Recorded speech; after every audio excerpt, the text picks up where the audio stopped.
मेरे प्यारे देशवासियों, मैं आपको एक ऑडियो सुनाता हूं। हेलो। सर नमस्ते सर। नमस्ते। सर बोलिए सर।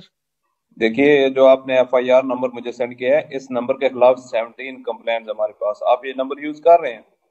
मैंने नहीं यूज करता हूँ सर। अभी कहाँ से बात कर रहे हो? Sir Karnataka sir. वो घर में हूँ सर। ओके, इसके लिए आप अपनी स्टेट में रिकॉर्ड करवाइए ताकि ये नंबर ब्लॉक कर दिया जाए, फ्यूचर में आपको कोई प्रॉब्लम ना हो। Okay, yes sir. अभी मैं आपको कनेक्ट कर रहा हूँ, ये आपका इन्वेस्टिगेशन ऑफिसर है। आप अपनी स्टेट में रिकॉर्ड करवाइए ताकि ये नंबर ब्लॉक कर दिया जाए। Okay, yes sir yes sir yes sir. अब बताइएगा मैं किसके साथ बात कर रहा हूँ। अपना आधार कार्ड मुझे शो कीजिएगा वेरीफाई करने के लिए, बताइएगा। सर मेरे पास अभी नहीं है sir Aadhaar card sir, please sir. Phone आपके फोन में है? नहीं सर। फोन में आधार कार्ड की पिक्चर नहीं है आपके पास? नहीं है सर। नंबर याद है आपको? सर नहीं है सर, नंबर भी याद नहीं है सर। हमने सिर्फ वेरीफाई करना है। ओके, वेरीफाई करने के लिए नहीं सर। आप डरिए ना, डरिए ना। अगर आपने कुछ नहीं किया तो आप डरिए ना। हाँ सर हाँ सर। अगर आपके पास आधार कार्ड है तो मुझे दिखा दीजिए वेरीफाई करने के नहीं लिए। सर नहीं सर, मैं गांव को आया था सर, घर में है सर। Okay, coming. जय हिंद। इस व्यक्ति के वन साइड वीडियो का रिकॉर्ड करो as per the protocol. Okay, ये ऑडियो सिर्फ जानकारी के लिए नहीं, ये कोई मनोरंजन वाला ऑडियो नहीं है। एक गहरी चिंता को लेकर के ऑडियो आया है। आपने अभी जो बातचीत सुनी वो डिजिटल अरेस्ट के फरेब की है। ये बातचीत एक पीड़ित और फ्रॉड करने वाले के बीच हुई है। डिजिटल अरेस्ट के फ्रॉड में फोन करने वाले कभी पुलिस, कभी सीबीआई, कभी नारकोटिक्स, कभी आरबीआई, ऐसे भांति भांति के लेबल लगाकर बनावटी अधिकारी बनकर बात करते हैं और बड़े कॉन्फिडेंस के साथ करते हैं। मुझे मन की बात के बहुत से श्रोताओं ने कहा कि इसकी चर्चा जरूर करनी चाहिए। आइए मैं आपको बताता हूं ये फ्रॉड करने वाली गैंग काम कैसे करती है, ये खतरनाक खेल क्या है। आपको भी समझना बहुत जरूरी है, औरों को भी समझाना उतना ही आवश्यक है। पहला दाव आपकी व्यक्तिगत जानकारी, वो सब जुटा करके रखते हैं। आप पिछले महीने गोवा गए थे, है ना? आपकी बेटी दिल्ली में पढ़ती है ना? वे आपके बारे में इतनी जानकारी जुटा कर रखते हैं कि आप दंग रह जाएंगे। दूसरा दाव, भय का माहौल पैदा करो। वर्दी, सरकारी दफ्तर का सेटअप, कानूनी धाराएं, वो आपको इतना डरा देंगे फोन पर बातों बातों में, आप सोच भी नहीं पाएंगे। और फिर उनका तीसरा दाव शुरू होता है। तीसरा दाव, समय का दबाव। अभी फैसला करना होगा वरना आपको गिरफ्तार करना पड़ेगा। ये लोग पीड़ित पर इतना मनोवैज्ञानिक दबाव बना देते हैं कि वो सहम जाता है। डिजिटल अरेस्ट के शिकार होने वालों में हर वर्ग, हर उम्र के लोग हैं। लोगों ने डर की वजह से अपनी मेहनत से कमाए हुए लाखों रुपए गंवा दिए हैं। कभी भी आपको इस तरह का कोई कॉल आए तो आपको डरना नहीं है।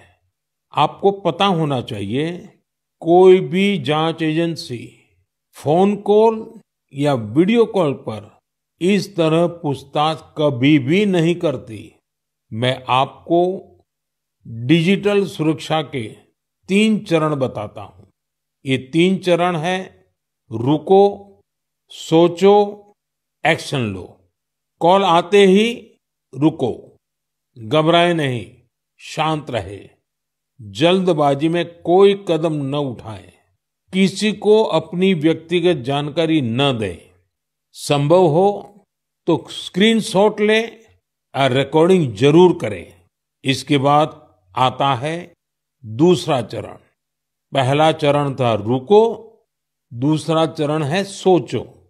कोई भी सरकारी एजेंसी फोन पर ऐसे धमकी नहीं देती। न ही वीडियो कॉल पर पूछताछ करती है, न ही ऐसे पैसा की मांग करती है। अगर डर लगे तो समझिए कुछ गड़बड़ है। और पहला चरण, दूसरा चरण और अब मैं कहता हूं तीसरा चरण। पहले चरण में मैंने कहा रुको, दूसरे चरण में मैंने कहा सोचो, और तीसरा चरण कहता हूं एक्शन लो। राष्ट्रीय साइबर हेल्पलाइन 1930 डायल करें, cybercrime.gov.in पर रिपोर्ट करें, परिवार और पुलिस को सूचित करें, सबूत सुरक्षित रखें। रुको, बाद में सोचो और फिर एक्शन लो।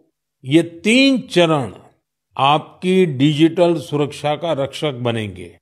साथियों, मैं फिर कहूंगा, डिजिटल अरेस्ट जैसी कोई व्यवस्था कानून में नहीं है। ये सिर्फ फ्रॉड है, फरेब है, झूठ है, बदमाशों का गिरोह है। और जो लोग ऐसा कर रहे हैं वो समाज के दुश्मन है। डिजिटल अरेस्ट के नाम पर जो फरेब चल रहा है उससे निपटने के लिए तमाम जांच एजेंसियां राज्य सरकारों के साथ मिलकर काम कर रही है। इन एजेंसियों में तालमेल बनाने के लिए नेशनल साइबर कोऑर्डिनेशन सेंटर की स्थापना की गई है। एजेंसियों की तरफ से ऐसे फ्रॉड करने वाली हजारों वीडियो कॉलिंग आईडी को ब्लॉक किया गया है। लाखों सिम कार्ड, मोबाइल फोन और बैंक अकाउंट्स को भी ब्लॉक किया गया है। एजेंसियां अपना काम कर रही है, लेकिन डिजिटल अरेस्ट के नाम पर हो रहे स्कैम से बचने के लिए बहुत जरूरी है हर किसी की जागरूकता, हर नागरिक की जागरूकता। जो लोग भी इस तरह के साइबर फ्रॉड का शिकार होते हैं, उन्हें ज्यादा से ज्यादा लोगों को इसके बारे में बताना चाहिए। आप जागरूकता के लिए #सेफ डिजिटल इंडिया का प्रयोग कर सकते हैं। मैं स्कूलों और कॉलेजों को भी कहूंगा कि साइबर स्कैम के खिलाफ मुहिम में छात्रों को भी जोड़ें। समाज में सबके प्रयासों से ही हम इस चुनौती का मुकाबला कर सकते हैं।